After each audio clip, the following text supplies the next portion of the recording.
来继续来看宜兰伫个车道迄暝发生一件马仔弄车的车祸。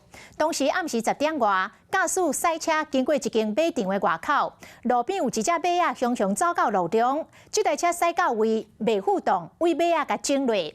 这个马是无啥要紧，电动是这台车受到重伤。 钣金猫落，目睭里嘛歹去。这驾驶是要求赔偿，也毋过马场的主人讲，这个马伫个马路顶都真正常，佮讲这只马真尊贵，伊是反倒转来指控着驾驶驶车无专心，非得歪赔钱就对啊。即摆双方爱行法院咯。 暗时10点外，路边横出现一只马，佮走去路中，一台白车都驶过，赶紧打东啊！不过嘛是甲弄着，加在这只马要会行会跳，看起来无啥要紧。不过这台车弄一个煞掉重伤。毛古命登去钣金嘛猫落，代志发生伫宜兰的总围乡，车主经过一间饲马的所在，雄雄拄着马弄车，车主拄着这款情形，要求这个主人要甲赔，想不到对方甲呛讲你家己无注意的。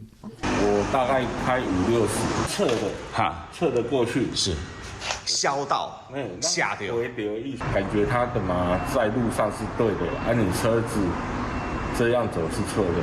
车主真无奈，过红无路，讲是酒醉驶车，事后警方斗找人，想不到对方嘛无想要赔。这个代志找2个所在调解。 调解署一个贴出来，这区老板讲车主嘛有责任。今年咱这条路吼，车足济，对啊，车足济，大家驶车拢会注意，吼，无弄着。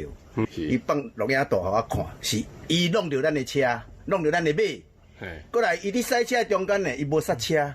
这辆弄着车的细型马是比利时的种，一只780万。甲车相弄，主人讲唔赔就唔赔，因为这只马家己走出去，佫出代志，这个主人恐惊早就犯法啦。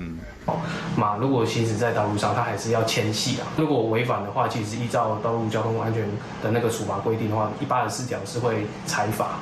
双方有找里长甲警察来调解，也毋过嘛是无成，毕竟这台车嘛是都要修理，调查责任到底要算谁的，这恐惊都要交予法官来处理。Hello， 我是冯维之，想要抢先掌握最及时的新闻资讯吗？赶快订阅、按赞、开启小铃铛，锁定华视新闻 YouTube 频道。